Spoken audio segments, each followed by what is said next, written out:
ओम शांती. आज आहे 2/12/25. आजची साकार मुरली. बाबा म्हणतात, गोड मुलांनो, तुमचा वायदा आहे की जेव्हा तुम्ही याल तेव्हा आम्ही वारी जाऊ, म्हणजे बलिहार जाऊ.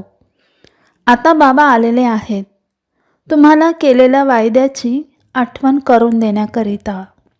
प्रश्न: कोणत्या एका मुख्य विशेषतेमुळे फक्त देवतांनाच आपण पूज्य म्हणू शकतो?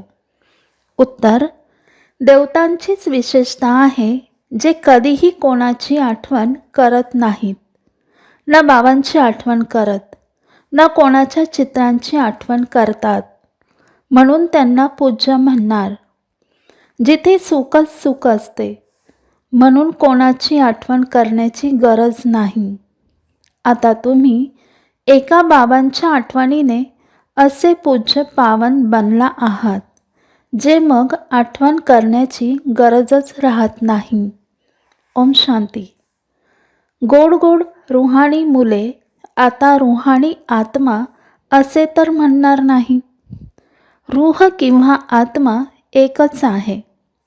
रुहाणी मुलांप्रती बाबा समजावून सांगत आहेत. पूर्वी कधीही आत्म्यांना परमपिता परमात्म्याने ज्ञान दिले नाहीये. बाबा स्वतः म्हणतात, मी एकदाच कल्पाच्या पुरुषोत्तम संगम युगावर येतो, असे इतर कोणीही म्हणू शकत नाही. साऱ्या कल्पामध्ये संगम युगाशिवाय बाबा स्वतः कधीच येत नाहीत. बाबा संगमावरच येतात. जेव्हा भक्ती पूर्ण होते, बाबा पुन्हा मुलांना बसून ज्ञान देतात. स्वतःला आत्मा समजा आणि बाबांना आठवण करा. हे कित्येक मुलांना खूप कठीण वाटते. खूप सोपे आहे, परंतु बुद्धीमध्ये ठीकरित्या बसत नाही. तर बाबा घडी घडी समजावून सांगतात, तरीही समजत नाही. जसे शाळेमध्ये शिक्षक 12 महिने शिकवतात, तरीही देखील कोणी नापास होतात. हे बेहदचे पिता देखील दररोज मुलांना शिकवतात, तरीही कोणाला धारणा होते, कोणी विसरून जातात. मुख्य गोष्ट हीच सांगितली जाते की स्वतःला आत्मा समजा आणि बाबांना आठवण करा. बाबाच म्हणतात, मामेकम म्हणजे एकाची आठवण करा. बाबा म्हणतात, तुम्हाला आपले बनवून पवित्र ब्राह्मण बनवतात. पवित्र बनविले जाते. असे नाही की तुम्ही जन्मताच पवित्र आहात. तुम्हाला पवित्र बनविण्याची शिकवण मिळते. कसे पवित्र बनावे ही आहे मुख्य गोष्ट. बाबा म्हणतात, तुम्हाला तर समजावून सांगितले आहे की भक्ती मार्गामध्ये गातात, तुम्ही याल तर आम्ही तुम्हालाच आपले बनवू, दुसरे कोणीही नाही. आम्ही तुमचेच बनू. हे आत्मा म्हणते. जेव्हा तुम्ही याल तर तुमच्यावरच कुर्बान जाऊ. केव्हा येतील हे देखील जाणत नाही. अनेक देहधाऱ्यांची नामधाऱ्यांची पूजा करत राहतात. आता बाबा मुलांना बसवून समजावून सांगत आहेत, गोड गोड मुलांनो, स्वतःला आत्मा समजा आणि बाबांची आठवण करा. बाबाच पतित पावन आहेत. त्यांची आठवण केल्याने तुम्ही पावन सतोप्रधान बनाल. सतयुग त्रेतामध्ये भक्ती असत नाही. तुम्ही कोणाचीच आठवण करत नाही, ना बाबांची ना चित्रांची. तिथे तर सुखच सुख असते. बाबांनी समजावून सांगितले आहे, जितके तुम्ही जवळ येत जाल, कर्मातीत अवस्था होत जाईल. सतयुगामध्ये, नवीन दुनियेमध्ये, नवीन घरामध्ये खूप आनंद देखील असतो. 25% जुने होते तर जसा स्वर्गच विसरायला होतो. तुम्हीच गात होतात, तुमचे बनणार, तुमचे ऐकणार, तर जरूर तुम्ही परमात्म्यालाच म्हणत होता ना. आत्मा परमात्मा पित्यासाठी म्हणते.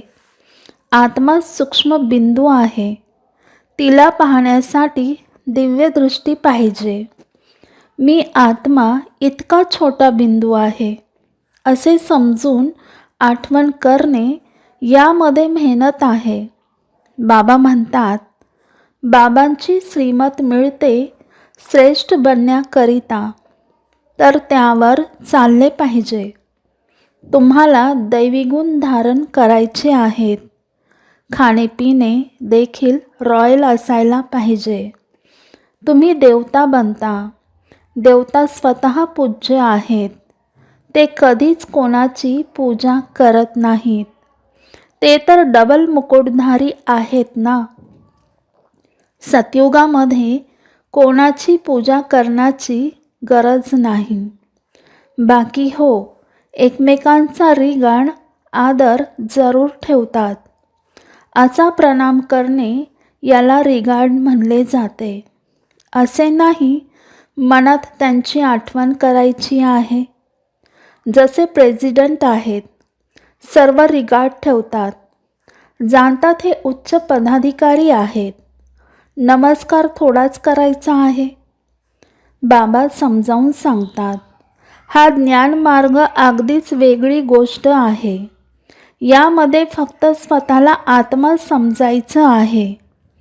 बाबा म्हणतात, आता पावन बनविण्यासाठी पुरुषार्थ करायचा आहे. तुम्ही म्हणता देखील पतितापासून पावन बनवा. असे म्हणत नाही की लक्ष्मीनारायण बनवा. पतितापासून पावन देखील बाबाच बनवतात. आता बाबा सत्यनारायणाची कथा ऐकवून पावन बनवतात. तुम्ही मग इतरांना सत्यकथा ऐकवता. इतर कोणीही समजू शकणार नाही. तुम्हीच जाणता. अच्छा, बाबा म्हणतात, गोड गोड खूप खूप वर्षानंतर भेटलेल्या मुलांप्रती मातपिता बापदादांची प्रेमपूर्वक आठवण आणि सुप्रभात. आत्मिक पित्याचा आत्मिक मुलांना नमस्ते. आपण आत्मिक मुलांचा आत्मिक पित्याला प्रेमपूर्वक आठवण आणि नमस्ते. धारणेसाठी मुख्य सारांश. पहिला, स्वतःला श्रेष्ठ बनविण्यासाठी बाबांची जी श्रीमत मिळत आहे त्यावर चालायचे आहे. दैवीगुण धारण करायचे आहेत. खाणे पिणे वर्तन सर्व रॉयल ठेवायचे आहे. दुसरा, एकमेकांची आठवण करायची नाही, परंतु रिगार्ड जरूर ठेवायचा आहे.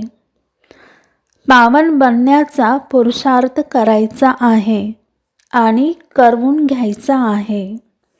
वरदान, नीरस वातावरणामध्ये आनंदाची झळक अनुभव करविणारे एव्हर हॅपी भव.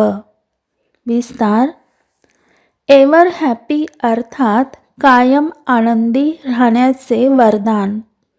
ज्या मुलांना प्राप्त आहे ते दुःखाची लहर उत्पन्न करणाऱ्या वातावरणामध्ये, नीरस वातावरणामध्ये, अप्राप्तीचा अनुभव करविणाऱ्या वातावरणामध्ये नेहमी आनंदात राहतील आणि आपल्या आनंदाच्या झळकेने दुःख आणि उदासीनतेच्या वातावरणाला असे परिवर्तित करतील जसा सूर्य अंधाराला परिवर्तित करतो. अंधारामध्ये प्रकाश करणे, अशांतीमध्ये शांती आणणे, नीरस वातावरणामध्ये आनंदाची झळक आणणे याला म्हटले जाते एव्हर हॅपी. वर्तमान समयी याच सेवेची आवश्यकता आहे.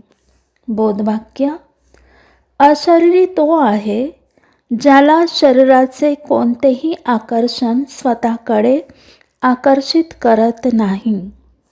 अशरीरी तो आहे ज्याला शरीराचे कोणतेही आकर्षण स्वतःकडे आकर्षित करत नाही. अच्छा. ओम शांती.